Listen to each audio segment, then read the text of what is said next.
Hey, yo, they say Tory Lanez got in all of that knife drama because he was putting out hits on people from the other side. That's wild.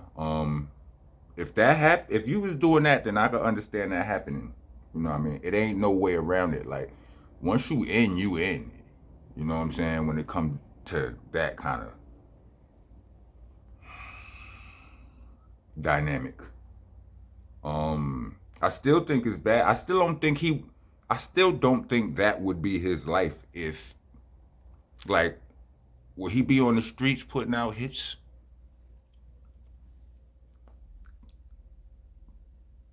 I'm not talking about the music kind. Because the boy was having a very successful music career. He put out a lot of hits, but a considerable amount at least, I believe, right? Am I wrong? Um, yeah, man, it's not much to say on this one. It's just it is what if you play in the dirt, you're gonna get dirty.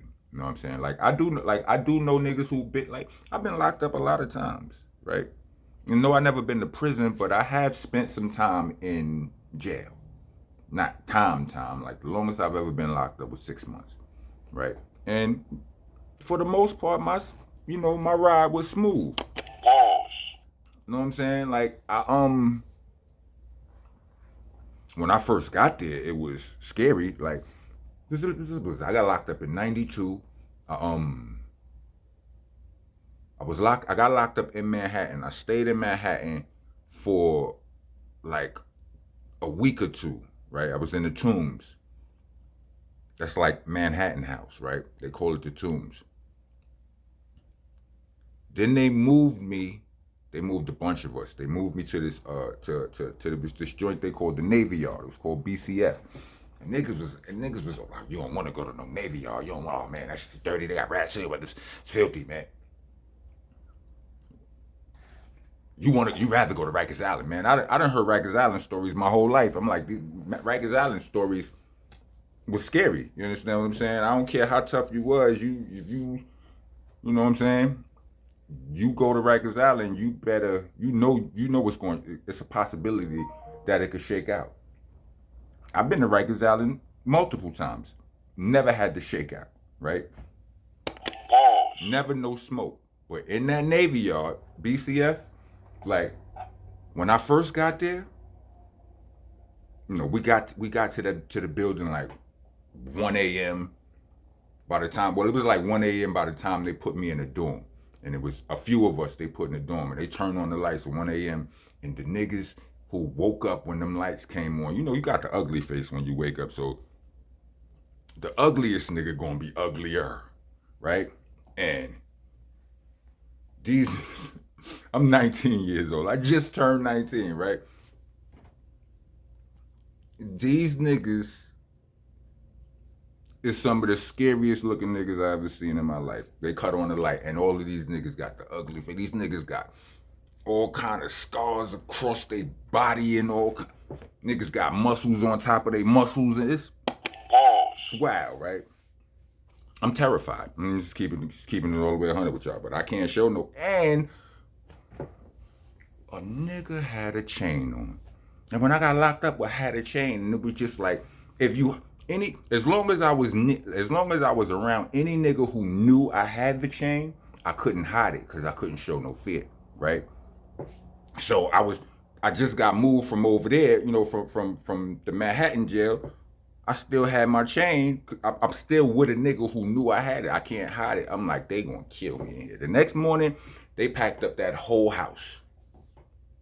That whole dorm got packed up and separated and all that because earlier that day, they did a shakedown in there and they found about 7, 9 bangers in there. You know what I mean? Bangers, shanks, something that is going to puncture or cut you, right? And I'm like, okay, that's good. They moved everybody out, right?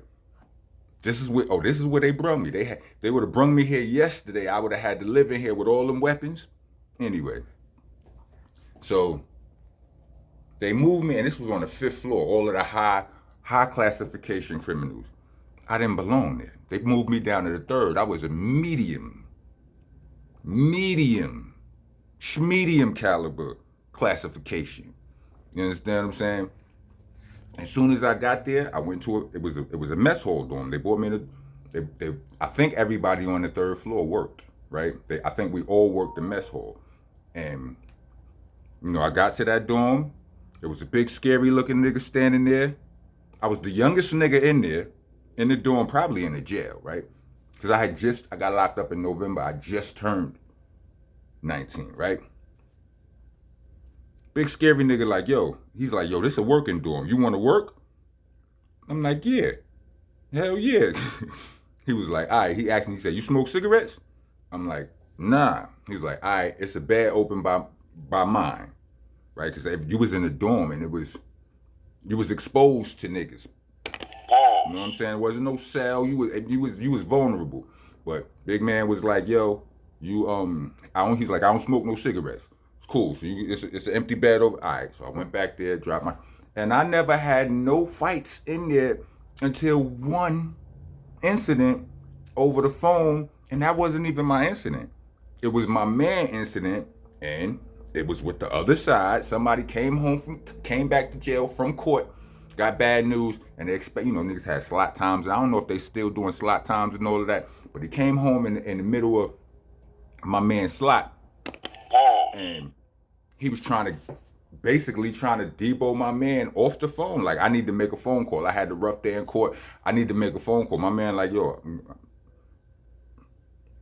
first of all, it ain't your slot, but he was, I'm gonna be a little bit, what do you call the word?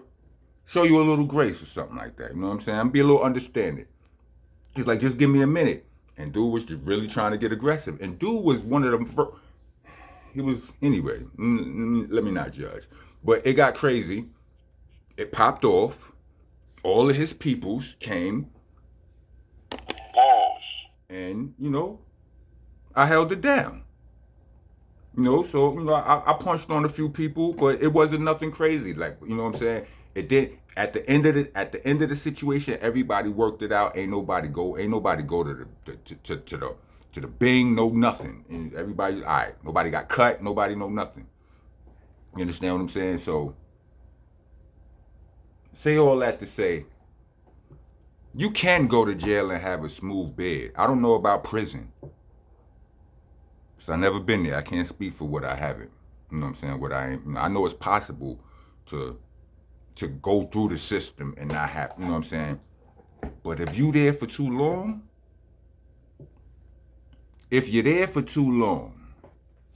I would imagine that gets increasingly more complicated to do.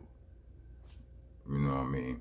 And with a 10-year bid, that's what he got, 10, 15? You a celebrity. You know what I mean? The ego is already at stake. You don't want to let them put you in PC. You know what I mean? One time I had that situation where I was in Brooklyn House. I had to do 40 days. Because I had a very good lawyer in a gun charge, right? And I was supposed to get, like, it used to be like a 1 to 3 was the minimum you would get for in New York for gun charges or whatever. But I had a very good lawyer, so on and so forth. Me and Old Dirty Bastard had the same lawyer at a certain time. But anyway, he got me 40 days for this gun charge, right? And when I got there, you in there for the first week before they really place you. I'm in the intake house, right? And on the 9th floor, and it's wild love. You understand what I'm saying? I'm big Brooklyn in the building. You understand what I'm saying? Like, I'm already rock from Helter Skelter is what I'm trying to say, right? So I don't know. I don't know what it's like for everybody, but like niggas, like, you go through Brooklyn House and you know a lot of people, or a lot of people know you, but more importantly, a lot of people got love for you. You know what I'm saying? So a week in, when they found out that I was kind of something special, they tried to move me to PC, and they tried to force me. They tried to fake force me into PC. It's protective custody, punk city to some, right? And You know, I'm like, yo, Bob, I'm arguing. I'm going damn near going kicking and scratching, right? They finally get me up there, and I'm in a cell, and they go, all right, you got to sign this, blah, blah, blah, blah, blah. I'm like, what if Ossifer, excuse me, what if I don't sign this? They said, then you can't stay here.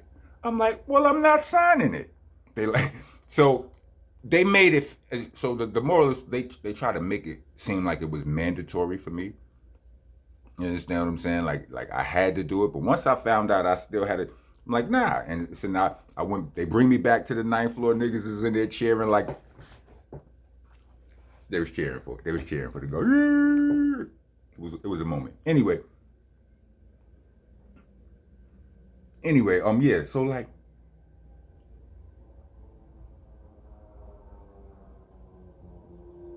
me being in it, that was smooth. Like I didn't have to throw a left, a right.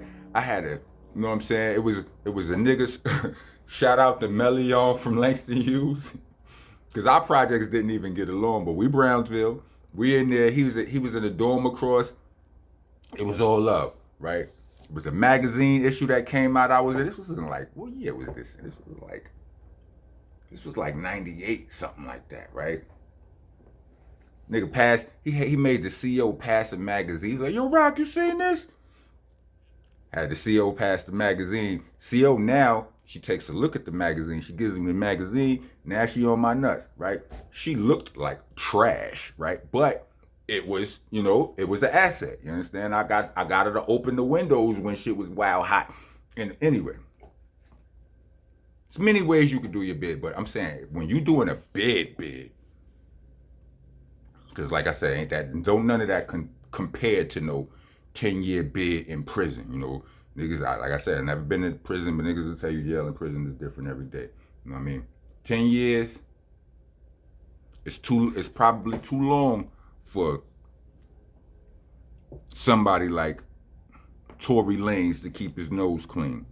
You know what I'm saying? He locked up in America. He got bigger hit records than I ever had. He walk in there, they look at him as the bag. And you're not really safe in PC.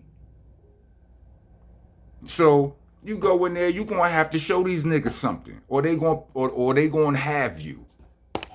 Matter of fact, no, because they will literally have you that way.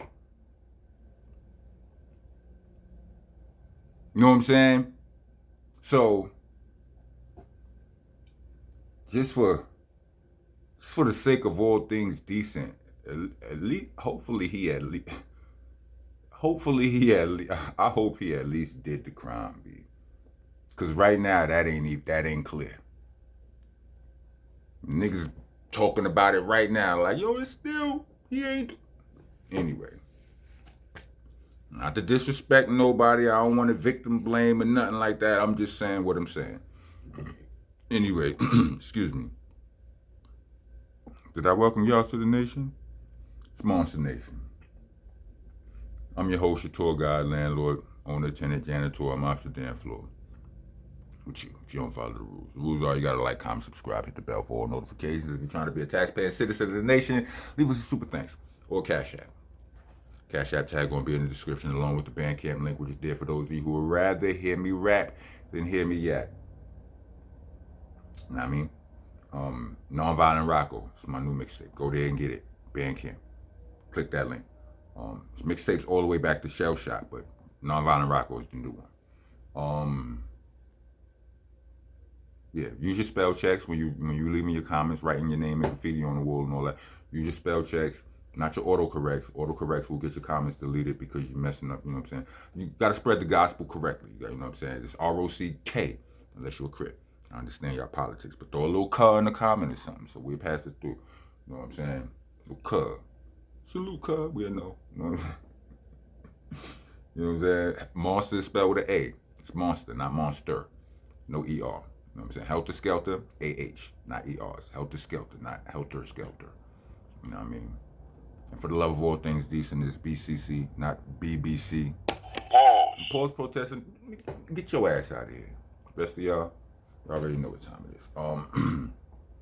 Made it to the end of this video. Let me get 4 peace signs. Rock on, rock, boy.